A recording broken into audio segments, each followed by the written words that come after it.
은혜로운 찬양 감사합니다. 아마 그 교구 담당 교육자님들이 다 바뀐 걸로 알고 있는데 조금씩 다 잘들 알아가고 계신가요? 왜, 별로 마음에 안 드시나요? 바뀐 교육자님들이. 아마 지금 저희 부목사님들이 굉장히 수고하고 있는 걸로 알고 있습니다. 아침부터 저녁까지 정말 집집마다 가가호 방문하면서 신방하고 있는데요. 우리 바뀐 그 부목사님들과 또 한마음이 되어서 귀한 하나님의 일들을 이뤄냈으면 고맙겠습니다. 아멘. 좀 마음에 안 들더라도 참고 열심히 하시기 바랍니다. 우리 한번 인사하겠습니다. 돼지처럼 삽시다. 다시 한번 진심을 담아서 이야기해야 됩니다. 돼지처럼 삽시다. 올해가 무슨 띠인가요? 돼지해죠, 돼지. 그런데 그냥 돼지해가 아니라 황금 60년 만에 한 번 돌아온다고 합니다. 돼지는 풍요와 다산을 이렇게 상징하고요. 그리고 돼지의 아이를 놓으면 재물 운이 따른다 그래가지고 예전에 한번 붉은 돼지해도 있다고 합니다. 그때도 막 애들이 출산율이 막 올라갔는데 올해는 얼마나 출산율이 올라갈지 기대를 해봄직도 한데요. 돼지가 이렇게 좋은 이미지를 가지고 있지만 사실은 돼지 나름의 억울한 속사정이 있다는 겁니다. 우리가 서로 돼지처럼 삽시다 해도 이렇게 서로 웃기도 하고 그러는데요. 여러분들이 돼지 하면 떠오르는 이미지는 뭔가요? 무슨 생각이 예? 아니, 많이 먹는 거. 또 예? 예? 삼겹살. 항상 보면 전혀 예상치 못했던 맞죠? 삼겹살도 있고요. 그리고 또 냄새나고 또 미련하다는 것에 대해서 돼지에 대해서 이렇게 우리가 그런 사람을 빗대어 돼지라고 이렇게 이야기를 하는데 돼지는 이보다 더 억울할 수가 없다고 막 요즘 굉장히 호소를 하고 있습니다. 나 절대 그런 돼지 아니라고 그렇게 이야기를 하는데요. 사실 사람과 누구보다도 가장 오래 함께했던 동물은 아마 돼지일 겁니다. PPT를 한번 보여주실까요? 이게 돼지시입니다. 돼지시. 돼지를 뜻하는 단어인데요. 그 위에 움막집이라는 다음 컷 한번 보여주실까요? 예. 움막집이라는 그게 딱 올라가면 이 글자가 무슨 글자가 됩니까? 예, 집가가 됩니다. 그래, 이 집이라는 것은 한마디로 한 지붕 아래 누가 같이 사는 겁니까? 예, 사람이랑 돼지랑 같이 산다는 겁니다. 그만큼 돼지는요, 사람과 함께 지내온 역사가 굉장히 오래된 돼지인데요. 그래서 그런지 요즘은요, 이 돼지를 반려동물, 애완동물로 기르는 사람들이 굉장히 많이 있습니다. 특별히 집에서 애완동물로 기르는 돼지는요, 큰 돼지가 아니라 마이크로 피그라 그래가지고 최대 크기 커봤자 한 30kg밖에 크지 않는 그런 돼지들을 키웁니다. 그래서 캐나다의 한 가정에서 이 돼지를 키우기로 했다고 합니다. 이 돼지가 인터넷에 굉장히 큰 인기를 모으고 이슈가 되어졌는데요. 그 돼지가 바로 이 돼지입니다. 그 다음 사진 좀 보여주실까요? 네. 이웃에 사는 사람에게 돼지를 분양을 받았습니다. 당시 돼지를 받았을 때 한 1.8kg 나갔다고 그럽니다. 그리고 전에 듣기로는 많이 커봐야 30kg밖에 크지 않는다고. 그래서 굉장히 잘 먹였다고 합니다. 열심히 먹였다고. 그래서 돼지가 얼마나 잘 먹었겠습니까? 근데 이상하게 분명히 30kg가 지난 것 같은데 더 크는 거예요. 얘는 조금 다른 돼지보다 더 잘 크는가 보다. 그럴 수도 있지 했는데 40kg가 넘어가고 50kg가 넘어가고 급기야 나중에는요. 그 다음 사진 보여주시고 애완용인 줄 알았는데 알고 보니 식용돼지였던 겁니다. 그래가지고 크기가요, 저게 북극곰보다 더 커지고 거의 몸무게가 300kg까지 가까이 나아가는. 그 다음 사진 보여주세요. 네. 어마어마하게 큰 돼지를. 그렇다고 해서 저렇게 많이 먹여서 키운 돼지를 버릴 수는 없잖아요. 그렇다고 잔인하게 잡아먹기도 그렇잖아요. 그 다음 사진 보여주십시오. 이렇게 함께 잘 산다고 합니다. 돼지 때문에 굉장히 행복하다고 그 집주인은 그렇게 이야기를 합니다. 요즘 돼지가 이렇게 애완동물로 많이 길러지고 있는데요. 더불어서 이뿐만 아니라 이 돼지에 대한 오해가 또 있다고 하는데, 우리가 잘 아는 거 있죠? 배부른 돼지보다 뭐가 더 낫다? 배고픈 소크라테스가 낫다. 이런 말을 우리가 자주 하는데, 이 말을 돼지가 굉장히 불쾌하게 여긴다고 합니다. 왜냐하면 돼지의 지능지수가요, 한 70에서 85 정도 된다고 합니다. 아이들, 한 유아들 3, 4세 정도의 유아들의 지능지수하고 맞먹습니다. 동물들 중에서는 최상위 클래스입니다. 우리로 치면 150 이상 되는 멘사회원이 될 수 있는 그 정도 급입니다. 우리 둘째가 지금 3, 4세 그 또래거든요. 제가 곰곰이 생각을 해봤어요. 어느 정도 되는가. 그런데 우리 둘째가 이 말귀를 알아듣거든요. 정확히 알아듣지는 못해요. 이거 할머니 갖다 드려 하면 할머니 갖다 드리고, 때로는 막 충동질해 놔서 변기에 보면 뭐 물건을 맞들이기도 하지만 그래도 막 참고 막 그렇게 하는데, 얼마 전에 얘가 계속 대답을 하는 걸 자꾸 이제 이게 이제 습관이 된 것 같아요. 그래서 유라, 대답 어른이 말할 때는 부르면 어가 아니고 네라고 대답해야 돼. 네 해보세요. 그러면 네 이러는 거예요. 아빠가 부르면 어떻게 대답해야 돼? 네. 할머니가 부르면 네. 엄마가 부르면 네. 이제부터 네라고 말씀하세요. 이걸 아무리 반복해도 얘가 이해를 못하는 거예요. 나 네 많이 했다면서 이제부터 네라고 대답하세요. 그러니까 이 정도 수준이 아마 돼지의 지능 지수가 아닌가 하는데요. 이 돼지는요, 굉장히 기억력도 좋다고 합니다. 그리고 동료들과 함께 협동으로 일을 할 수도 있는 사회성이 굉장히 발달되어 있는 동물이 돼지고요. 거울을 보고 이 음식이 바로 앞에 있는 것이 아니라 자신의 등 뒤에 있다는 이런 놀라운 판단.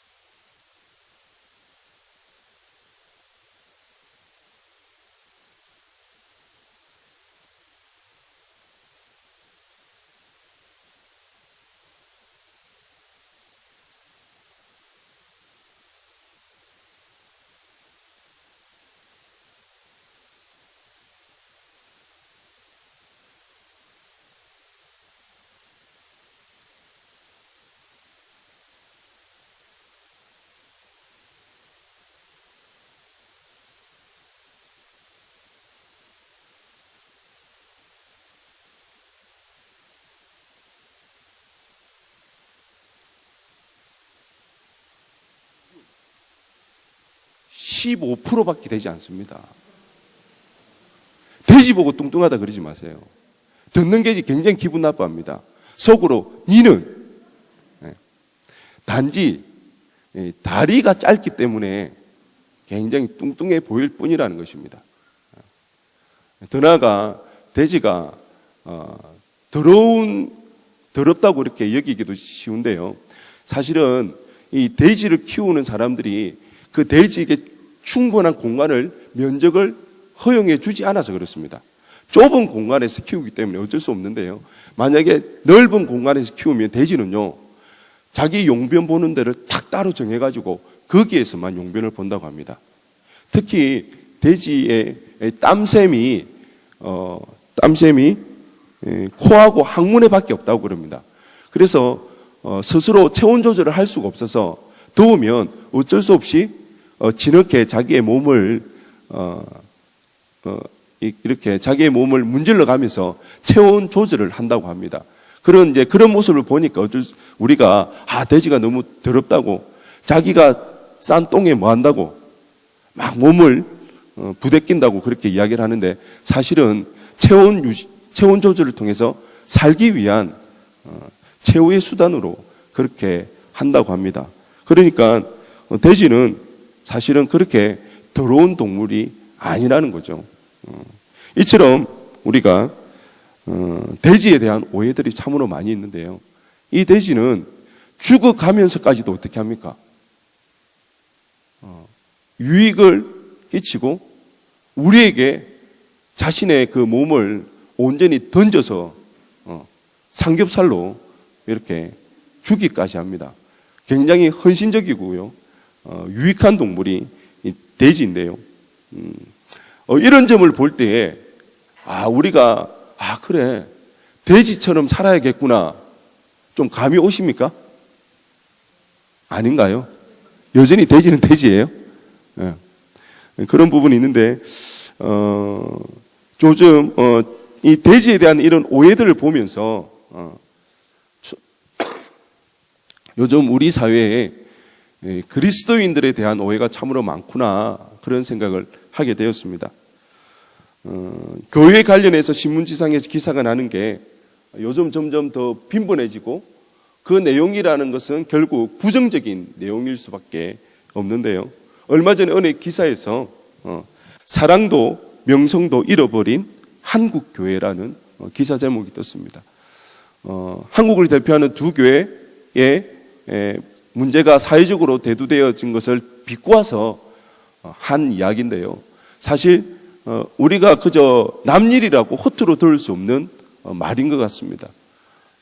교회라고 하면 사랑이 넘쳐나야 되고, 교회라고 하면 누구보다도 신뢰가 되어져야 되고, 세상 사람들로부터 인정받을 수 있는 곳이 교회여야 하는데, 과연 그 사랑과 명성을 잃어버린 그 두 교회 말고 다른 한국교회, 또한 우리는, 또 주님의 몸된 교회를 이루어가는 우리는 그 사랑과 그 신뢰와 그 명성을 유지하며 살아가고 있는가 하는 생각을 해볼 필요가 있는 것 같습니다.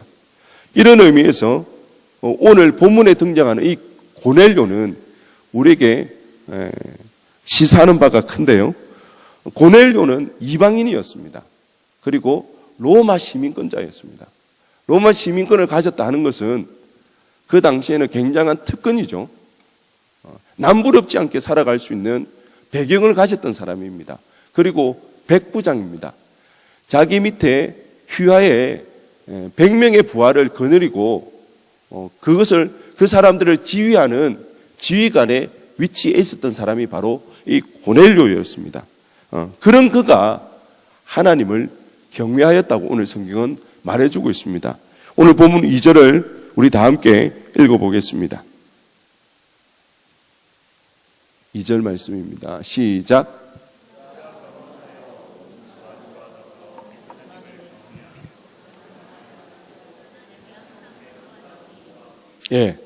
성경은 그를 향해서 하나님을 경외하는 자라고 표현하고 있습니다. 우리가 하나님을 경외한다고 했을 때 이 경외라는 것을 거룩한 자, 하나님 앞에서 죄도 없이 그렇게 완벽하게 완전하게 살아가는 그런 사람이라고 생각할 수 있는데, 그런 말은 아닙니다. 특별히 이 하나님을 경외하는 사람이라고 했던 것은 특정인을 지정해서 말해주는 문구인데요. 이것은 이방인으로서 유대교로 개종을 한 사람들을 일컬어서 이렇게 하나님을 경외하는 사람이라고 말을 합니다. 그런데 여기에서 그들이 이방인으로서 유대교에 개종을 했지만 완전히 개종한 사람들은 아닙니다. 왜냐하면 당시에 유대교로 완전히 개종하려고 하면 할례를 해야 됩니다. 안식일을 지켜야 됩니다.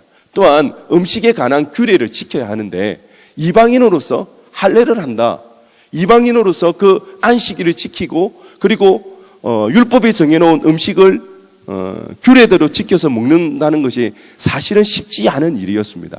그래서 많은 사람들 중에 유대교에 깊은 관심이 있는 사람이 있었습니다. 하나님에 대해서 깊은 관심이 있었고 그 하나님의 말씀을 날마다 열심히 묵상하고 상고하며 기도에 힘을 다하는 많은 이방인들이 있었다는 거죠. 그런 사람들, 완전히 유대교로 개종하지는 않았지만 하나님을 신실하게 따랐던 사람들을 일컬어서 하나님을 경외하는 자라고 이렇게 성경은 표현하고 있습니다. 이런 그의 모습에 대해서 하나님이 인정했습니다. 그런데요, 중요한 것은 하나님이 인정했을 뿐만 아니라 주변의 사람들도 이 고넬료를 인정하며 나가는 모습이 있더라는 겁니다. 우리 사도행전 10장 22절 말씀을 함께 읽어보겠습니다. 시작.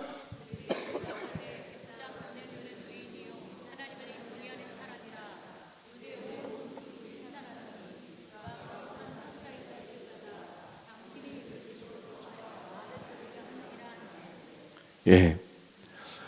백부장의 종 둘이 이제 고넬료가 꿈을 꾸고 베드로를 청하기 위해서 데리고 보냈어요.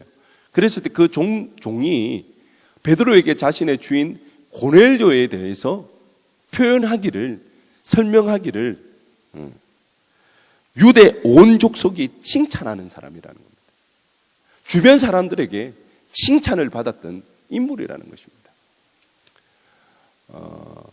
우리 역시 세상으로부터 많은 지탄을 받고 있는 이 한국교회와 심지어 제가 새가족 교육을 하다 보면 어떤 청년은 그렇게 고백합니다.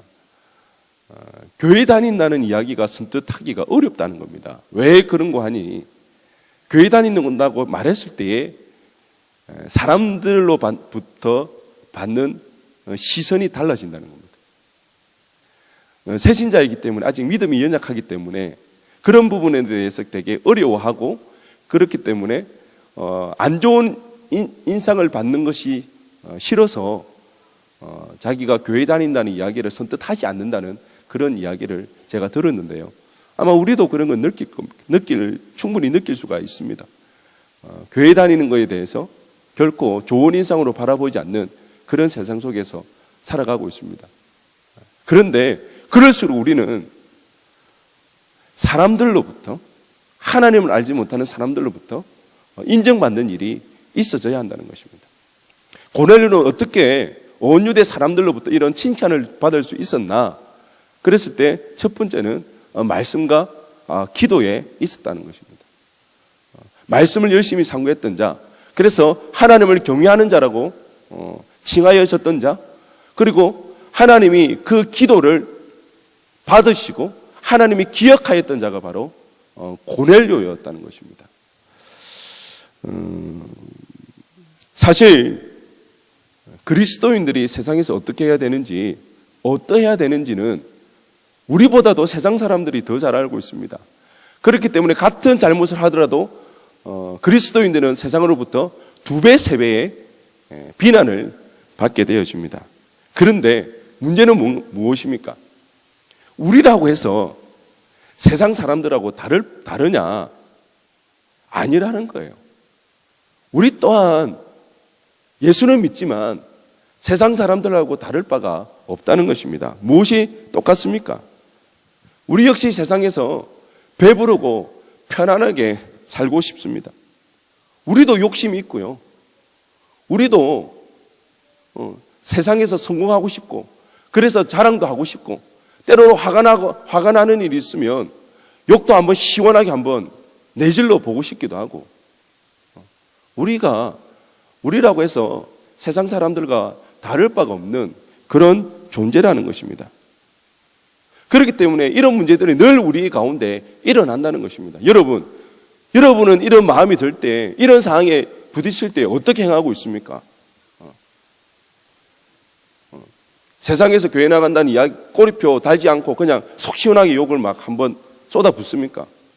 아니면 세상 사람들과 구별되지 않게 세상의 성공을 쫓아 살아가고 있습니까? 세상에서 더욱더 큰 성공을 바라고 세상의 유익을 얻기를 소원하면서 그렇게 살아가고 계신가요? 사도 바울이 다메섹 도상에서 예수님을 만나고 난 뒤에 그의 고백이 달라졌습니다. 빌립보서 3장 8절에 보니까 또한 모든 것을 해로 여김은 내 주 그리스도 예수를 아는 지식이 가장 고상하기 때문이라 내가 그를 위하여 모든 것을 잃어버리고 배설물로 여김은 그리스도를 얻고 예수 위의 모든 것을 배설물로 여긴다고 했습니다. 해로 여긴다고 그렇게 이야기했습니다. 사도 바울이 지금 배설물로 여긴다는 것이 무엇입니까? 8일 만에 할례를 받고 베냐민 지파요 히브리인 중에 히브리인이요 열심으로는 교회를 박해하고 율법의 의로는 흠이 없는 자라는 것입니다. 이런 것들이 이제는 자신이 배설물로 여긴다는 것입니다. 왜요? 예전에는 이것이 자랑이 되었습니다. 사람들에게 인정받을 수 있는 조건이 되었습니다. 사람들에게 당당하게 나갈 수 있는 조건이 되어주고 자랑거리가 되어졌다는 것입니다. 그런데 이것들을 이제는 버리겠다는 것입니다. 배설물처럼 여기겠다는 것입니다. 왜요? 여전히 자기에게 이것들이 유혹으로 다가오기 때문입니다. 사도 바울 역시도 끊임없이 세상으로부터 유혹을 받고 있기 때문에 더 이상 그런 유혹에 넘어지지 않기 위하여서 세상의 것에 자랑하는 것에 걸려 넘어지지 않기 위하여서 배설물로 여긴다고 이야기하고 있습니다. 저 위대한 사도 바울이 어떻게 고백하고 있습니까? 자기를 쳐서 복종시킨다고 말하지 않습니까? 나는 날마다 죽노라고 그렇게 고백하고 있지 않습니까? 날마다 자기를 쳐서 복종시키지 않으면 주님을 따라갈 수 없기 때문에 날마다 죽지 않고서는 주님의 그 은혜와 그 사랑을 내가 누리지 못하기 때문에 자기 자신을 날마다 쳐야 했고 자기는 날마다 죽어야만 했다고 그렇게 고백하고 있는 것이 바로 사도 바울입니다. 사도 바울이 그랬다면 우리는 어때야 되겠습니까? 어느 목사님께서 설교 중에 했던 자신의 일화인데요. 그 목사님께서 강원도로 부흥회를 가셨다고 합니다. 그래서 말씀을 다 전하시고 나서 마지막에 이제 믿음의 결단으로서 고백으로서 찬양을 했다고 하는데 찬송가 94장 주 예수보다 더 귀한 것은 없네 이 찬양을 했다고 합니다. 이렇게 그 찬양을 1절을 부르는데 아무래도 자기가 듣기에는 이 찬양이 은혜롭게 들리지가 않더라는 것입니다. 사람들이 그냥 가락에 맞춰서 그냥 흥얼흥얼거리지 그게 진짜 진실된 믿음의 표현으로 고백되어지지 않는 것처럼 느껴졌다고 합니다. 그래서 1절을 부르고는 찬양을 이제 멈추고서는 그 성도님들에게 이야기했다고 합니다. 여러분, 정말 여러분 예수님보다 더 귀한 것이 없습니까? 이 세상의 부귀, 영화, 행복보다 예수님이 더 좋으신가요? 정말 이 찬양이 진실된 믿음의 고백으로 불려졌으면 좋겠습니다. 우리 다시 한번 찬양할 때에 정말 우리 가운데 이 믿음의 고백이 되는 사람만 이 찬송가를 부릅시다 하고 찬양을 했는데요. 어떻게 되었을까요? 1절을 다 끝나가는데 한 사람도 부르는 사람이 없더랍니다. 2절이 끝나가는데도 이 찬양을 부를 수 있는 사람들이 없었다고 합니다. 그러면서 중간중간에서 흐느껴 우는 소리가 들리기 시작하면서 많은 성도님들이 눈물로 회개하며 나갔다는 그 간증하는 이야기를 들었는데요. 참 그래도 그 성도님들은 참 솔직한 것 같습니다. 정직한 것 같습니다. 우리도 이 찬양 얼마나 많이 부릅니까? 얼마나 많이 고백을 합니까? 하지만 정말 예수님보다 더 귀한 것이 없는지 이 세상 가운데 부귀, 영화, 행복보다 예수님이 더 좋은지 우리가 말씀과 기도로 깨어 있어야 할 이유가 바로 여기에 있다는 것입니다. 우리가 예수님의 사랑 모르지 않지 않습니까? 그 은혜가 얼마나 크고 감사한지 우리 다 알고 있잖아요. 그런데 바쁘게 살아가다 보니까 저 세상 가운데 풍파를 만나고 허덕이며 살아가다 보니까 어느새 그 빛바랜 사진처럼 예수님의 그 사랑이 빛이 발해서 그 사랑을 느낄 수가 없고 그 은혜를 더 이상 누릴 수가 없기 때문에 예수님은 온데간데 없이 세상을 따라가고 있는 우리의 모습들이 참으로 많이 발견되어집니다. 그 은혜와 그 사랑을 우리가 잃어버리지 않기 위하여서, 놓치지 않기 위하여서 우리에게는 무엇보다도 말씀을 묵상하며 기도하며 하나님의 음성을 들으며 하나님의 위로하심을 듣고 하나님의 인도하심을 따라 살아가야 합니다. 그럴 때에 우리가 이 세상 가운데 저 세상 사람들처럼 세상을 쫓으며 세상을 갈망하며 살아가는 것이 아니라 저 세상 가운데 악하고 음란한 이 세대 가운데 구별된 자로서 정결한 자로서 살아가게 될 줄로 믿습니다. 이제 2019년을 이제 막 시작하게 되어지는데요. 우리 정말 다시 한번 결단하면서 말씀과 기도에 전념하며 주님 한 분이면 만족합니다. 감사합니다. 늘 그런 은혜가 2019년 한 해 있기를 주님의 이름으로 간절히 축원드립니다. 말씀 묵상하시기 바랍니다. 기도하면서 하나님의 음성을 들을 수 있기를 간절히 소원합니다. 고넬료가 칭찬을 받았던 두 번째 이유는요, 바로 구제를 많이 했기 때문입니다. 하나님께서는 언제나 이 가난한 자들에 대해서 관심이 많았습니다. 구약 성경에 보면요, 하나님은 언제나 고아와 가부와 나그네를 항상 염두에 두십니다. 그들을 홀대하지 마라.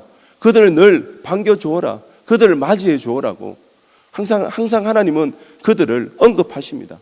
그리고 추수 때가 돼서 이삭 죽기를 할 때 어떻게 합니까? 이삭 죽기를 할 수 있도록 땅에 떨어진 것을 다 주워서 가지 말라고 그렇게 하나님은 말씀하고 있습니다. 우리 인간은요, 욕심이 끝이 없습니다. 우리 만약에 규제가 없으면 하나 좋은 게 있으면 어떻게 합니까? 씨를 말립니다. 씨를 말립니다. 그렇지 않습니까? 욕심이 한도 끝도 없는 게 우리의 본성인 것 같습니다. 그렇지만 우리는 이제 달라져야 합니다. 아니, 우리는 이미 달라졌습니다. 아멘. 우리는 이미 다른 사람이 되었습니다. 아멘. 언제 그렇게 되었습니까? 예수님을 주님으로 고백할 때에, 예수님을 믿어졌을 때에 우리 안에 역사하시는 그 성령님으로 인하여서 우리는 이미 달라졌다는 것입니다. 이미 변화되어진 사람이라는 것입니다. 성령이 내주하는 사람입니다. 성령으로 변화받은 사람이라는 것입니다. 성령으로 변화받은 사람의 특징은 무엇입니까? 우리 다 알다시피 오순절날 마가렛 다락방에서 성령의 충만한 임재가 있었을 때에 사도행전은 그 성령의 충만이 있고 난 뒤에 변화된 모습을 두 번에 걸쳐서 똑같은 내용을 반복해서 말해주고 있습니다. 그 대표적인 특징이 무엇입니까? 유무상통입니다. 성령 충만해졌을 때에 그들에게 일어났던 가장 대표적인 변화가 유무상통이라는 것입니다. 내 것으로 여기지 아니하고 서로 나누어 쓰는 것. 당시 초대교회에 성령 충만하였던 그들은 은행을 몰랐습니다. 여러분의 통장에 돈은 얼마나 들어있습니까? 제가 너무 신뢰되는 질문을 했습니까? 초대교회 성도들은요, 통장이 없었습니다. 은행이 없었습니다. 물론 은행 진짜 지금 같은 은행이 없었겠죠. 그런데요, 유무상통은 다른 게 아닙니다. 자기가 열심히 일해가지고 벌은 돈을 어떻게 합니까? 자기가 쓸 만큼 쓰고 어떻게 해요? 모으고 축적해 놓는 것이 아니라 교회에다가 가져오는 거예요. 뭐 하라고? 다른 필요한 사람들 나누어 쓰라고. 그게 바로 유무상통이라는 것입니다. 뭐 했을 때에 성령 충만하여졌을 때에 그런 변화가 일어났더라는 것입니다. 그런 눈으로 쳐다보지 마십시오. 여러분 통장에 있는 돈 다 가져오라는 말 아닙니다. 어떤 의미입니까? 너무 욕심 부리지 않았으면 좋겠습니다. 너무 세상의 것을 가지는데 우리가 관심을 너무 많이 가지지 않았으면 좋겠습니다. 중요한 것은요, 여러분 잘 들으십시오. 꼭 기억하십시오. 얼마나 많이 가졌느냐에 따라서 우리가 만족감을 느끼고 안정감을 누리는 것이 절대 아닙니다. 성경에 나와 있는데요, 만일 그랬다면 아담과 하와가요 선악과를 절대 따먹을 이유가 없다는 거예요. 에덴 동산이 무엇입니까? 한마디로 말하면 가장 완전한 상태입니다. 퍼펙트한 상태입니다. 누가 살기에? 아담과 하와가 살기에. 아담과 하와가 살도록 누가 설계했습니까? 하나님이 직접 설계했습니다. 작업은 누가 했습니까? 인부 불러서 했습니까? 누가 직접 했습니까? 하나님이 직접 했습니다. 부족함이 없는 상태가 바로 에덴 동산입니다. 그런데요, 거기에서 어떤 일이 일어났습니까? 재밌는 것은요, 부족함 없는 상태에서 아담과 하와는 결핍을 느꼈다는 것입니다. 뭐라고요? 결핍을 느꼈다는 것입니다. 이것이 무엇을 말해줍니까? 얼마나 많이 가졌느냐가 중요한 것이 아니라 무엇을 가졌느냐가 그 사람에게 만족감을 가져다 준다는 것입니다. 안정감을 가져다 준다는 것입니다. 여러분이 아무리 애쓰고 수고해봐야 아담과 하와보다 많이 가질 수 있겠습니까? 비교가 안 됩니다. 그런 아담과 하와도 결핍을 느꼈습니다. 왜요? 많이 못 가져서 아니요. 하나님에 대해서 부여하지 못했기 때문에, 하나님을 온전히 가지지 못했기 때문에 아담과 하와가 결핍을 느꼈다는 것입니다. 여러분, 세상에 대해서 부하지 마시고 하나님에 대하여 부하기를 주님의 이름으로 간절히 축원드립니다. 그러기 위해서는, 하나님에 대해서 부해지기 위해서는 나누어야 됩니다. 섬겨야 됩니다. 베풀어야 됩니다.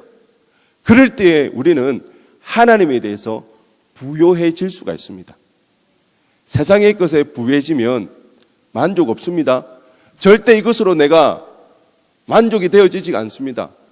이것이면 만족감, 안정감 절대 누리지 못합니다. 더 가지기를 원하는 것. 그것이 세상의 재물이 우리의 욕심의 모습입니다. 나눌 때에, 베풀 때에, 섬길 때에, 그때 비로소 우리는 하나님에 대해서 부유해질 수가 있습니다. 그때 우리는 세상이 줄 수 없는, 세상의 물질이 줄 수 없는, 지평수가 가져다 주지 못하는 그 안정감, 그 만족감, 그것을 가져다 줄 수가 있습니다. 중요한 사실은요, 이 말씀에 대한 열심과 기도와 구제가 하나님 앞에 기억되었다는 것입니다. 우리 오늘 본문 4절 말씀을 함께 읽어보겠습니다. 시작.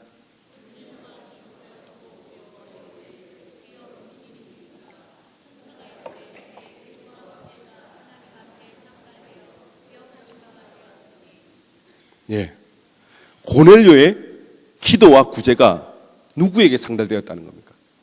하나님 앞에 상달되어지고 하나님 앞에 뭐 되었다는 것입니까? 기억되어졌다는 것입니다. 고넬료는요, 지금 자신만 예수님을 믿고 구원받는 그 문제가 아닙니다. 이제 하나님의 그 구원의 대파노라마, 하나님의 구원의 역사는 지금 어디를 향해 나아가고 있습니까? 이스라엘 백성을 넘어서 이제는 이방인들을 향해 나아가는 것입니다. 그런데 그 교두보 역할을 지금 누가 해주는 것입니까?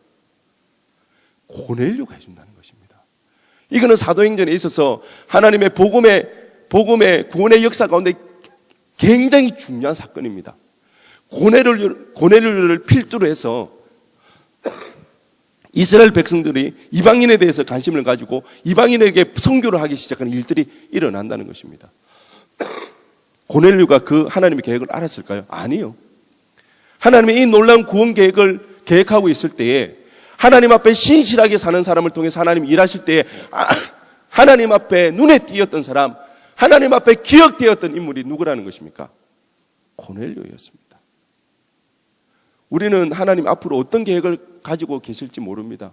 어떤 일을 하시고자 하는지 알 수가 없습니다. 하지만 우리가 말씀과 기도로 깨어 있으며 우리의 구제의 삶을 통하여서 우리의 모습이 하나님 앞에 상달되어지고 하나님 앞에 기억되어졌을 때에 하나님의 그 위대한 일들이 누구의 삶을 통하여서, 나의 삶을 통하여서 이루어질 줄로 믿습니다. 올 한 해 그런 인생 되어지기를 소원합니다. 내 삶을 통하여서 하나님의 놀라운 일들이 일어나며 하나님의 나라들이 세워지는 그 일들이 올 한 해 우리 삶 가운데 가득가득 넘쳐나기를 주님의 이름으로 간절히 축원드립니다. 우리 시간 다 함께 찬양하며 기도하며 나가도록 하겠습니다.